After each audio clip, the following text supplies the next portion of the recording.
Hey, what's up, Alex? What's cooking? Good looking? Oh, man. What's going on, man? You having fun over there? I am. I'm at the studio right now, brother. I was looking forward to this. I see this, man. Man, we've been Yeah. trying to do this forever, huh? We finally got it. We're here. Yeah. Yeah. I actually don't know much about you. I mean, I've seen you there. First of all, you're looking really good. I Appreciate it, was gonna brother. say, yeah. Same thing, Did you do same you. something different? Did you do something different? No, no, no, no, No. no. Just Okay. trying to stay active. That's it. The energy. That's all it is.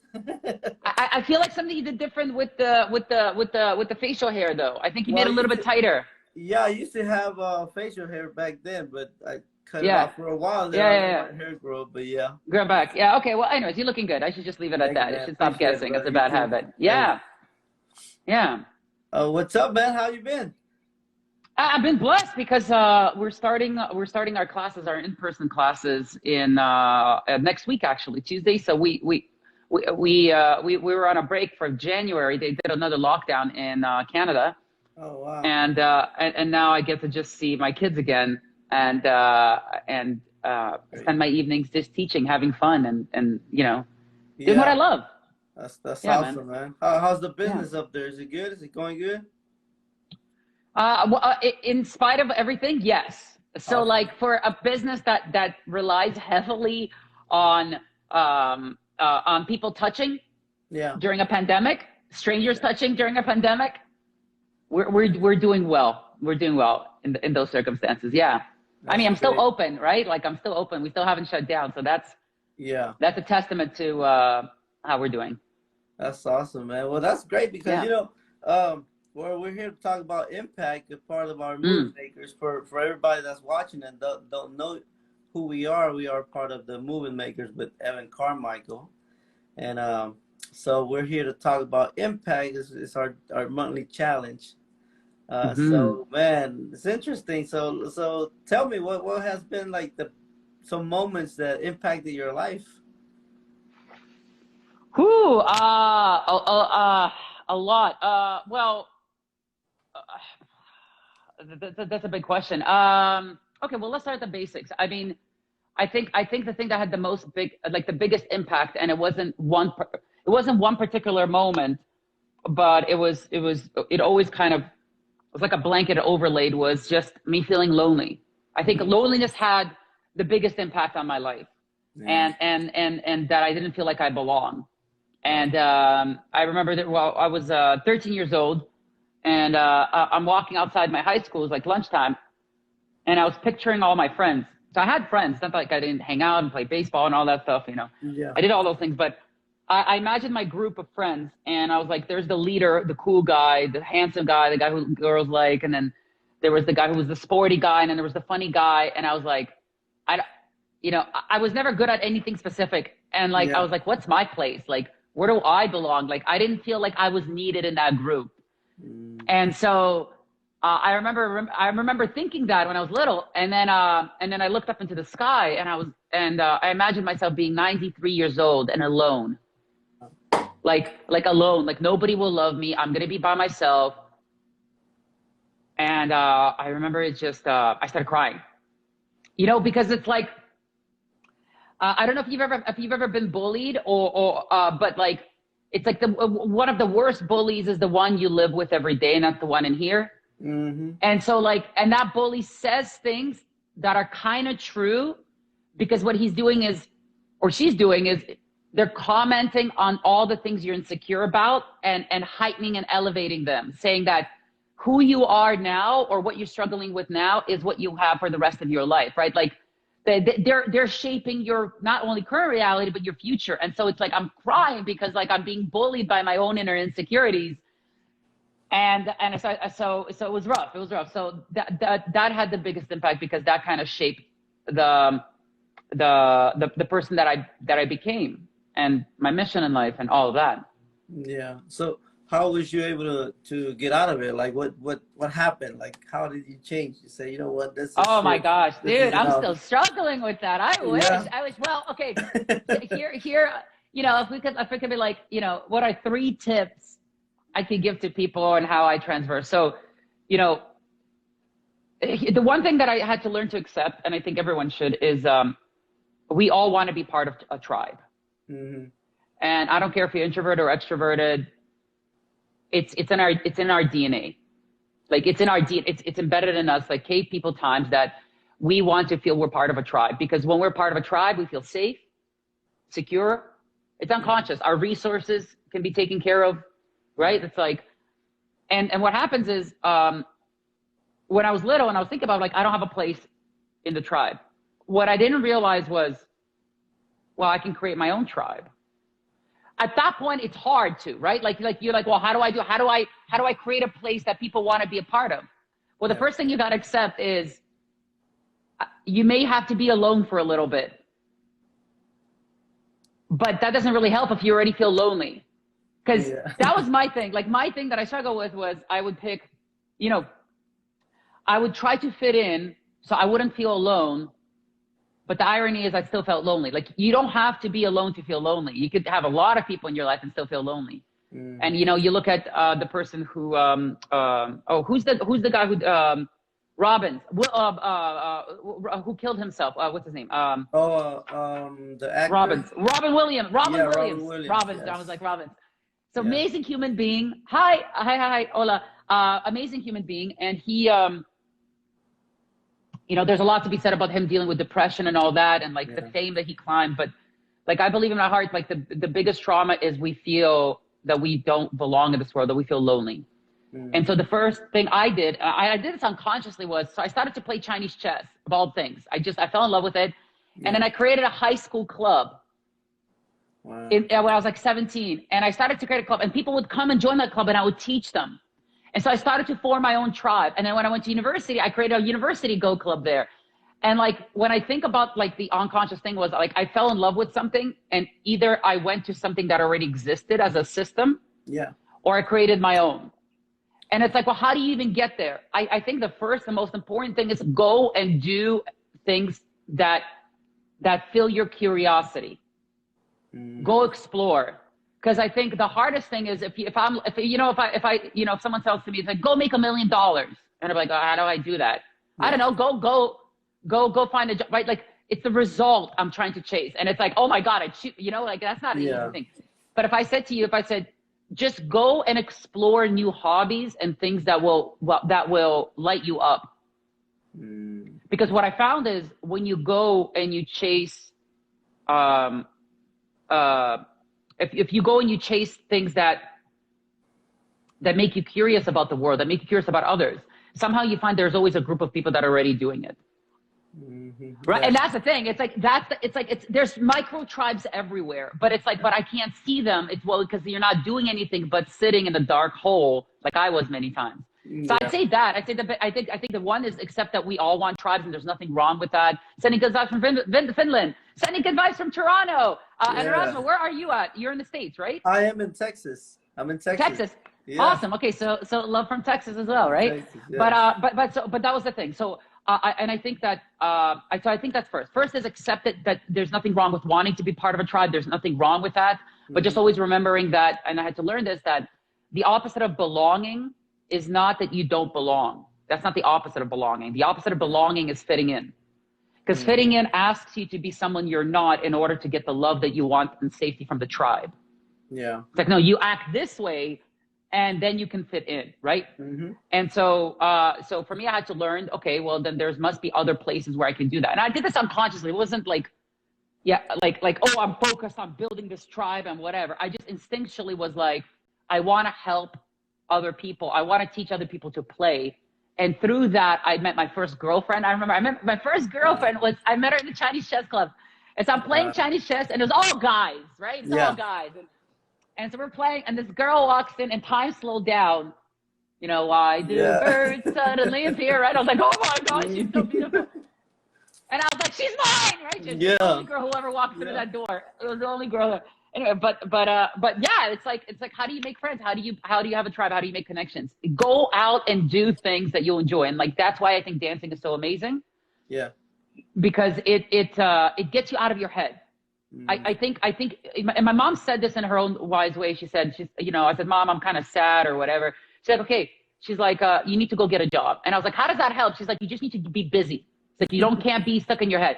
And I'm like, but mom, you don't understand, and blah, blah, blah. You know, I have all these emotions. I can't just bury them, right? But there is an element of I used to wait a lot to feel good, to be able to do things, to be able to go and socialize, where it's like, no, that order is broken. Yeah. It's like if you have an empty checking account and you're waiting for someone to put money into the account before you can go spend it, that's wrong. No, it's like, go work to fill the checking account, and then you can take that money or that joy or that happiness you're starting to build, and then you can use it for something else. Mm-hmm. And so it's important in whatever way you're capable of taking action. And maybe it's just like you're having trouble getting out of bed because you don't feel like you belong. And it's like you're lying in bed, you take out your phone and you just call someone. And maybe for some people, it's like, I don't have anyone to call. Well, message me. Right. I have so many people that message me and email me, blah, blah, and I'll send them a video. I'm like, oh my gosh, and blah, blah, and I'll just give love. And I think that's at the core of what I wanted. You know, you're talking about advice. It's that I think part of the tribe is, you know, you imagine you're walking down the desert and you see these huts and you see these people, you know, and you walk up, right? And you've got your spear, right? Because you got to protect yourself. You're walking in the desert. Mm-hmm. And then there's two ways that they can react. One, it's like, you know, they'll take the spear and they'll be like, whoop. They'll be like, where are you? Right? Like they'll point it at you, right? You're like, oh, I'm getting up, right? You run away. Or they're like, hey, oh my gosh, hey, how are you? Come join by the fire, right? Like that openness.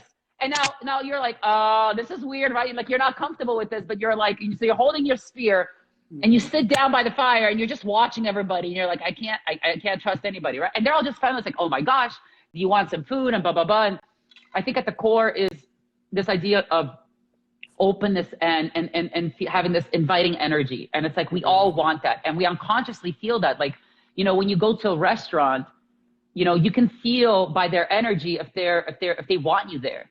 Yeah. Right? Because like some people who hate their life and hate their job because they're just not doing what they're supposed to be doing. They're like, hey, welcome to blah, blah, blah, blah. Okay, here's your seat. And you're like, And it's not even them, but it's that like, I don't want to be here. Like, this isn't pleasant, right? Like, and then, so I had to learn that. I had to learn to spend time with people who have an open energy. Mm. And it's so basic, but it's important. And it's not something you should compromise on. To be honest, like that is so important. Like, you know, you could do rock climbing, you could do whatever the heck you want. It doesn't really matter what the activity is. But if you put yourself in an environment where people are open on some level, it just gets a little bit easier. And then from there, there's so many more other steps. But I'd say that, like, I'd say, all in all, is accept that you want to be part of a tribe, and there's nothing wrong with that, except that the opposite of belong is fitting in, and except that, you know, you can't feel right until you do the right things. And so do what you can by going to explore new hobbies, new activities, do something, take a class somewhere, but do something that already has people built into it. Okay. And there's nothing wrong with it. It's like, well, I want to do photography and I just want to go by myself into the woods. Awesome. It's better than nothing. Yeah. But also accept that like social isolation, like with COVID, is brutal. Right. And part of it maybe will be, you know, going on with a meetup and being like, oh, what are some photography clubs? Or it's like going on Reddit and just being like, hey guys, what kind of camera lenses do you use? Like there's so many ways to take what you like and then connect with others. Yeah. But you have to do the work. Like everybody's waiting for somebody else to open up. Everybody's waiting for someone else to be like, hey, do you want to play? Do you want to hang out? It's like, no, what I had to learn through work is, no, you can create a space and advertise or open it and people can't come in. It will take longer, but it can't come in. And so for the chess clubs, I had to rebuild that. For the dancing, right, that already existed. People wanted to dance, so they would come in. So there's different ways of approaching it, but the same is, you want to be part of a tribe, that's great. Pick the tribes that are open. Not like, who are you, right? Yeah. So that's funny because what I have learned is that like a lot of us have so much in common. You know, when you said, I used to be in the corner, I used to just shut myself down in the safe bowl, I call it the safety bowl. Because I used to be the same thing. When I as a matter of fact, a part of my story in the book that I wrote with Les Brown is that's what I wrote, because that's how I was. When I came back from Mexico, I just had a life event where I lost my dad, and it was just terrible, and it shut down my confidence. And I used to go in the corner, but inside something was telling me, you know what? There's something inside that you can give to the world. Mm. And a lot of times we only need permission to shine. Mm. You know, another thing you said about just people need to initiate, like say something, and then everybody else just follows.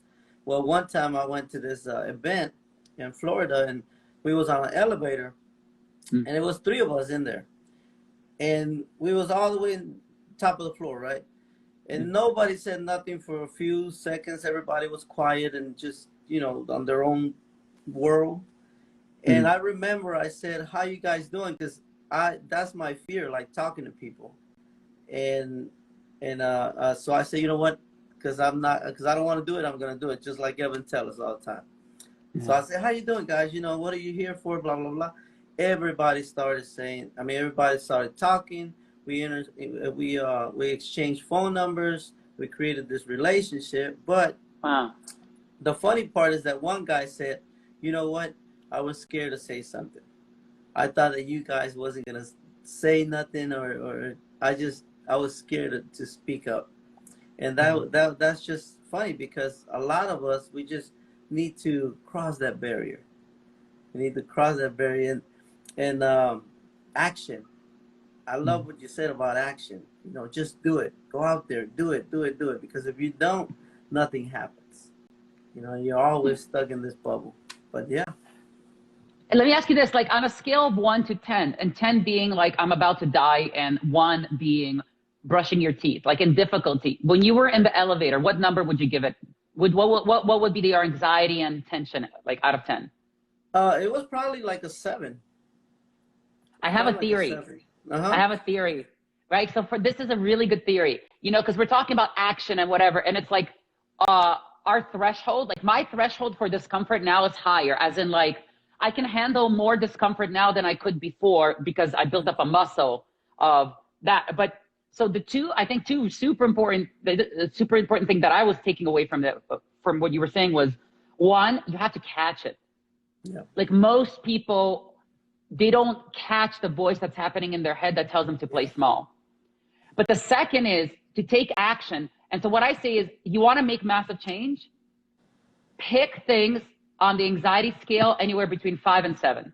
Mm-hmm.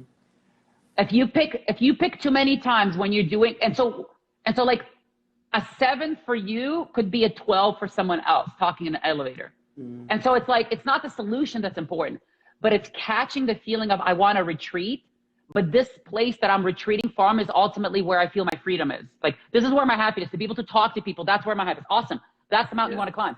Okay, so, but what's a 7 for you? And so if you have enough 7s, 5 to 7s through your day, through your week, you know, in 2 weeks, whatever was a 7 is now a 4. Mm-hmm. And then you pick a new 7. Yeah. If you have too many 9s, you burn out. Like Yeah. your cortisol, your adrenal glands, you're going to burn yourself. That's not good either.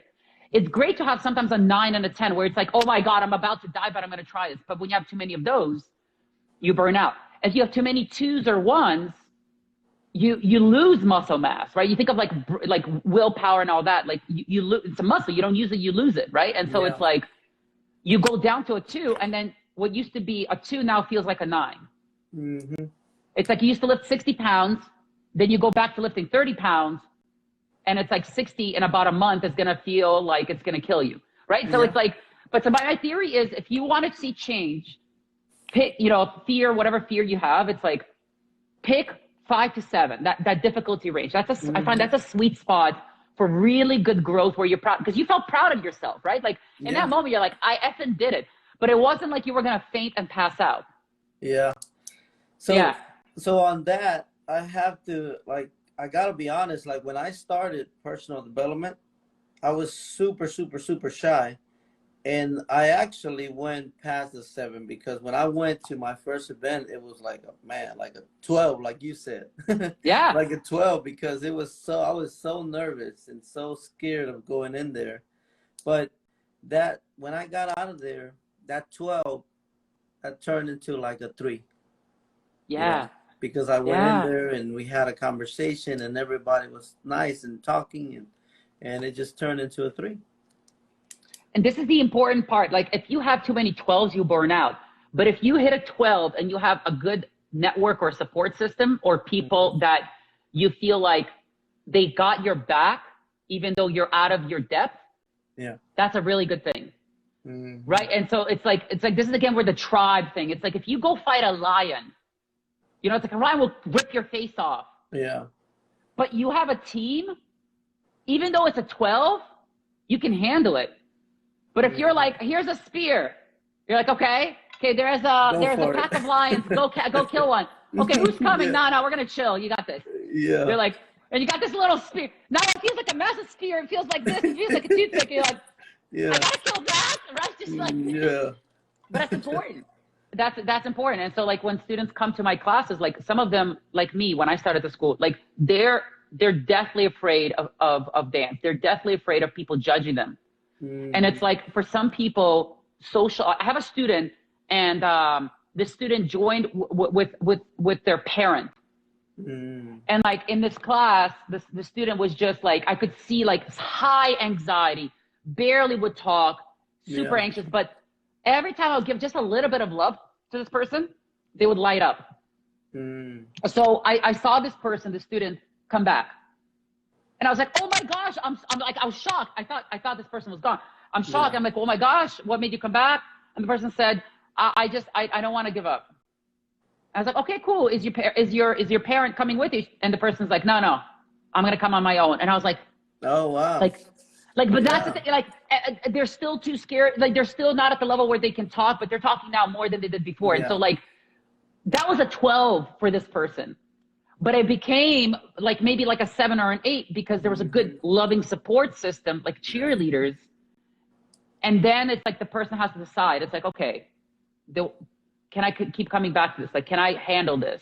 So I love that you said that. It was a 12 at the beginning. That's amazing. Yeah. And I think our environment has a lot to do too, because our environment, I mean, it just changes your mood, your thinking, your habits, pretty much everything. Because my environment was totally different of what it was 2-3 years ago. I mean, 100% different. And that's what had gotten me to do other things, great things that I want to do. It changed my mentality. It created habits for me. It's making this happen here, because this will never have been possible back in the days. So your environment, we have to be very careful on what we consume, because what you consume is what you become, really. So what pushed you towards that first event? Because that was a 12 for you. Yeah, it was. I'm glad you asked that, because I was tired. I was tired of living the life that I was living. I was tired of I was comfortable, very comfortable. I had a good job. Life was just an idle, pretty much. It was comfortable. It wasn't bad. But I was tired because I felt something inside, like saying, man, there's more to life than this. This is not it. This is not it. And like I said, my environment, I used to see people's Mondays, especially Mondays. My goodness, if you want to know who's not happy with their life, go out on the Monday and just ask around and see how's your day going. My goodness. You find a lot of people like, oh my God, it's Monday again. I got to go do this.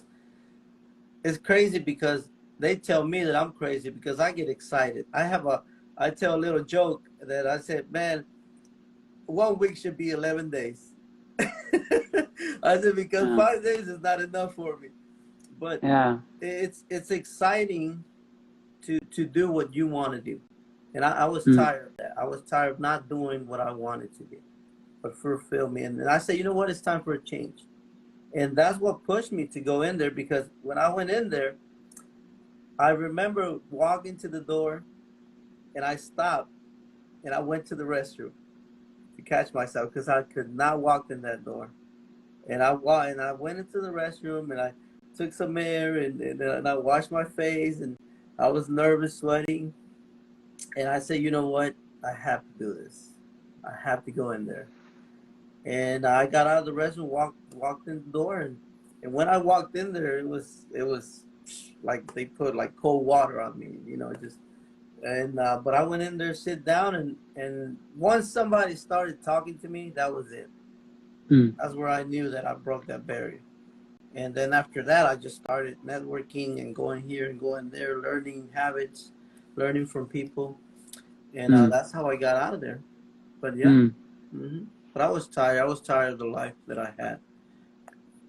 It's funny. I was thinking about,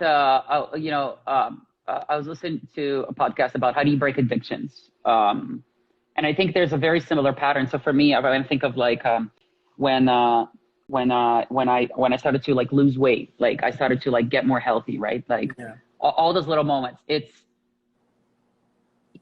There's this guy I heard saying, the problem isn't a lack of discipline. The problem is a lack of desire. And Yes. it's like quite often, like desire at the beginning is fueled by pain and you thinking, I don't want to be here. Yeah. I don't know where I want to be, but I just can't be here anymore. And it's like whatever and it's the smallest things ever that can crack the camel's back, but just like, which is a horrible saying. I'm like, why would you want to break the back of a camel? But just the idea, just that idea, I think it's so beautiful. I think like reaching your bottom emotionally, spiritually is quite important and necessary to make a massive change, because that's where it's like comfort is you drink cyanide slowly and you're just getting weaker. Yep. But there's a spirit in all of us that at some point says, no effing, that's it. That like, I can't keep doing this because I can't keep sipping this poison. Yeah. Right. And it's like, that's it. I got to make a change now. And even just like the thought of having the strength to be like, oh, what do I do? It's hard mentally, but the pain is bad enough that you don't want to be here. And I think that anyone who's in places of like, the okay, I'm fine. You keep waking up. It's like, I'm okay. It's fine. It's like, that's the worst. It's like it's like go reach your bottom. Yeah. Go reach your bottom. Like hitting your bottom is a good thing. In that at least you go from I'm okay to I hate this, and that's when you make a change. Yeah, you're right.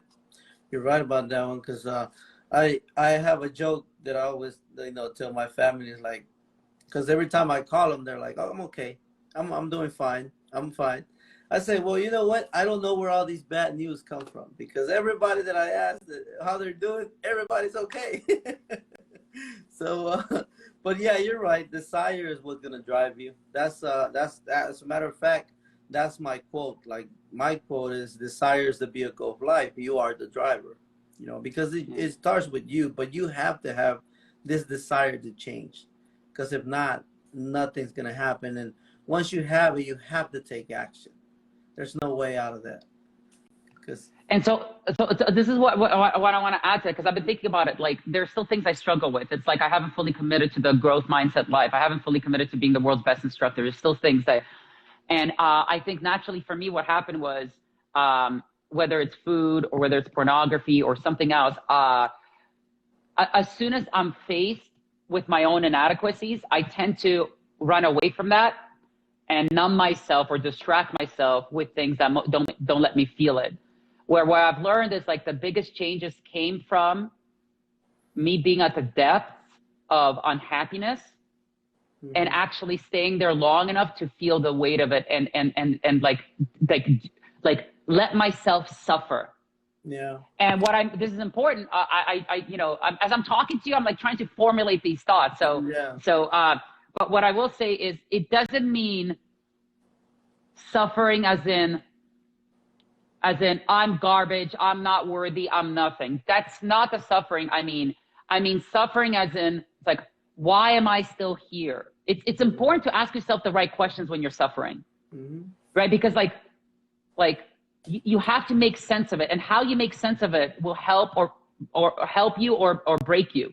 Yeah. And so like, if you want to have the desire or whatever, and I'm still working on it, this is by no means, but right, like, I'll give you a clear example. So I've been struggling with food my whole life, and it's been one of the forms of addiction for me. And so one of my old triggers has been pizza since I was little. Since I first came to Canada, I was 9 years old. Like pizza was my comfort food. And every time I would break my diet and break my promises, 2 o'clock at night, I'd be ordering a Domino's pizza and like crying, eating it because I'm like, I'm a piece of shit. I can't believe I'm doing this again. And most people are like, well, who cares? Oh, you're eating a pizza. But it's like, but no, you don't get it. It's like, would you tell an alcoholic it's okay to have a drink? Yeah. But people, right? It's like we all have our version of comfort. Yeah. And you can't downplay that that whatever that is, that comfort is a form of escape because you can't handle the pain, the emotions. And so this is no joke. So what happened was, it was like for years. And so last year I just got sick and tired of it. And one night I ordered a pizza. I ordered a Coke, can of Coke, deep dish pizza, and a can of Coke and a dipping sauce. I filled up my bathtub in cold water because I did cold bath, filled it up. I dumped the pizza in the cold water. I opened the Coke, I poured the Coke in. Yeah. I took out the dipping sauce and I poured it into the bathtub. And with my clothing and my belong shirt, I got in the cold bath and I sat in the pizza. And then this is going to be disgusting, but it's true. I took the pizza and I rubbed it on my face. And then I rubbed it on my head. And I several times I almost threw up. It was disgusting, the smell, and I was crying and sobbing. This is no joke in the pizza. But it's like that moment,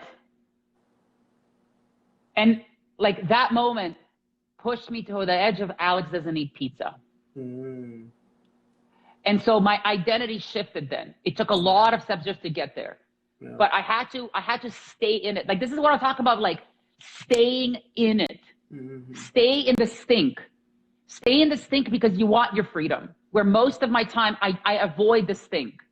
I avoid the grossness. And as soon as I gag, I go distract myself. And so like, how do you get desire? Like go suffer deep enough and stay in that bathtub of that. And so what happens, I remember getting out and the smell, I'm very sensitive to smell also, like I'm very hypersensitive to smell. And I just like, I could smell I stunk. And then I was like, I don't want to go in the bed and sleep. I don't want to go in the bed and sleep because I stink. And then I was like, I can always get new bed sheets, but I can't get a new life. And then so I went into the bed with my gross hair, with dipping sauce still covered on me, and I'm lying, and I smell. And dude, I tried to sleep for 3 hours and the smell would wake me up. I've never experienced this in my life. And it's like, I have no idea how homeless people do this, but like the smell I was gagging. My eyes were burning while I'm trying to sleep. It was disgusting. It was just a brutal, brutal night of like 6 hours. And like all of that led to me getting to the point of being like, Aleks doesn't eat pizza. It's just an identity. That's it. Aleks doesn't eat pizza. Just like Aleks doesn't smoke when he used to smoke. It's like, desire has to be when you put yourself in the bathtub of your own disgust and you own it. Like, I'm the one who's causing this. I don't need a deep answer for my mother did this or but doesn't matter. It's like, and I'm getting heated because this is probably probably the third time I've ever shared this. And I have a whole video of me sitting in the bathtub recording. At some point, I'm going to post it on Instagram. Wow, it's gross. Awesome. It's gross. It's so effing gross, but it's amazing. But you can't it's hard to make a drastic change. And so I think there's 2 ways to make a change. It's like, one is a slow way. You adjust your environment. It's not bad. You adjust your environment. You find better people to be around. You consume better content. You start to eat better, whatever. Or it's the extreme of you go to your 12. Like you go do the thing that's like you really like. Unfortunately, I had enough of a support system where I did it, where I was able to pull out. And some people don't, and they still do it. But own your stink, stay in it long enough. But you're not garbage. Like, I'm not telling you, I'm saying this to anyone listening, because like I would tap into, I'm a piece of shit. Excuse me, sorry. But I would say I'm not worthy. I hate myself. I'm garbage as a human being, where it's like, no, it's like, the difference between shame and guilt is shame is I'm garbage. Guilt is I'm responsible for it. What am I going to do? And my whole life I kept tapping into shame, worthiness, where it's guilt. It's like, no, I caused this. Like this pizza thing, this smell, I'm doing this to myself. And I love what you said, that last part about I'm doing this and I'm taking responsibility. What am I going to do about it? See, that's the problem. That's the thing that stops a lot of people. Like, what am I gonna do about it? So when you start doing it, you have to like kind of ask yourself, what am I willing to sacrifice in order to get where I want to go?